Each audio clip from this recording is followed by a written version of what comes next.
Hello, you fool. So at the end of chapter 18, they've made the decision that they're going to hunt together. Let's see how that goes. Chapter 19. Varjak and Holly talked through the night by the giant bronze lions. There was nothing to distract them but the fountain's trickle and the birds trilling. It was strange at first. No one else had ever wanted to talk about hunting before. Varjak could still barely believe that someone his own age was interested in it. And not senseless kitten games like Jay, Jethro and Jerome. But it was true. Holly was easy to talk to because she was like him. She liked the same things. Her mind worked in the same way. Sometimes it was hard to keep up with her. Whenever he thought he had the answer to something, she asked another question. Why like this, not like that? And she had ideas he would never have thought up. But he had a few of his own too, and together they worked out their plan. That night, Varjak felt something he'd never felt before. Or rather, he didn't feel something. He didn't feel alone anymore. They woke Tam just before dawn and explained the plan to her. Her eyes grew round with fear. "Me?" she said. "You want me to do that? Why me?" "Can you do my part of the plan?" said Holly. "Or Varjak's?" "Well, no, but—" "You've got to do it, Tam," said Varjak. "It's impossible without you."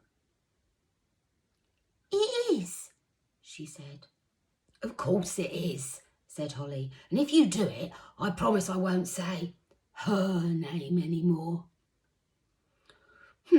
"Well then," said Tam cheerfully, "what are we waiting for?" They took up their positions as the first rays of sunshine splashed onto the white buildings, filling the square with light. Everything began to glow. The ground, the sky, even the water in the fountain. Varjak crept up on the pigeons from one corner of the square. Holly crept up from another, and Tam stood in front of them on the far side of the flock. At Holly's signal, Tam sprang at the pigeons. 100 birds beat their wings, fierce and dangerous in their flock. Tam kept going, never slowing, just aiming for the other side in a blur of speed. They couldn't stop, and Varjak and Holly flew out of the morning sun behind them. Now, it should have been easy. The birds were distracted by Tam and didn't see them coming in the haze of brilliant light. That was the plan. But even as Varjak dived in, the thrill of the hunt in his veins, it started to go wrong. Tam was clear though, but there were still too many pigeons in a mass.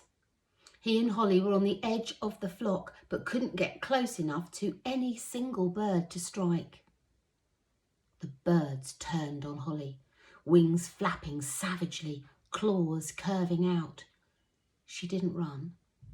She stood there bravely, trying hard, but now they were surrounding her, pecking at her with shrill, sharp beaks. Holly was in trouble. She was trapped and she couldn't get out. They were tearing, scratching and ripping at her. Varjak could see panic mounting in her face. Tam was helpless on the other side. Quick! He had to do something quick. Slow time. The fourth skill. Everything will seem to slow down around you, but you will be fast. You will be faster than anything. Would it work in the real world? He breathed in, 2, 3, 4, out, 2, 3, 4, and the wings slowed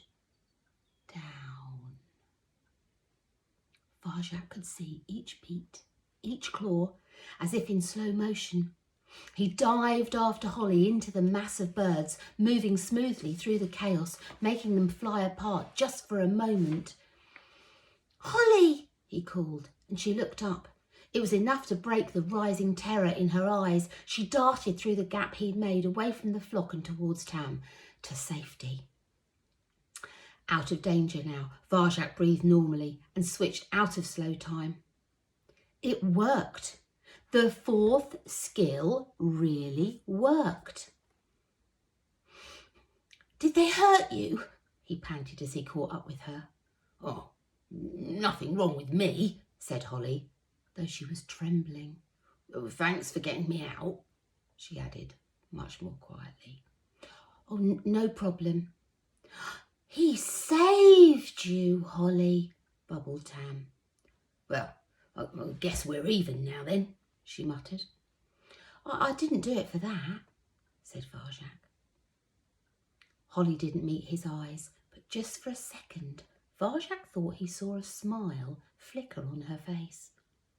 "Come on," she said, sidling away from the square. We've got to hurry. I don't want to be here in broad daylight. It's too dangerous." "You don't want another go?" said Varjak. And he knew she was shaken, and her fur was still ruffled, but maybe it would help to try again. "Why bother?" she said, padding back through the city. "Plan didn't work. It was a stupid idea." "No, it wasn't," said Varjak, keeping pace with her ahead of Tam. "And you did everything you could." "How about me?" said Tam. "Did I do all right, Varjak?" "Oh, you were great. You were both really brave." "I was great," beamed Tam. "There were just too many of them this time," said Varjak. "But that doesn't mean it's impossible." "Maybe," said Holly, picking up the pace.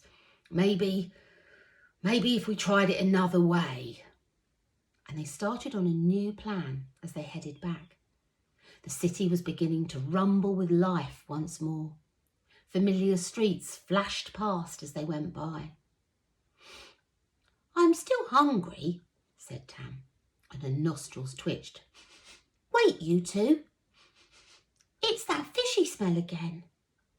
And she stopped by a turning off a side street, the same turning where Varjak had caught the mouse. Even in daylight, it curved away into darkness, into shadow.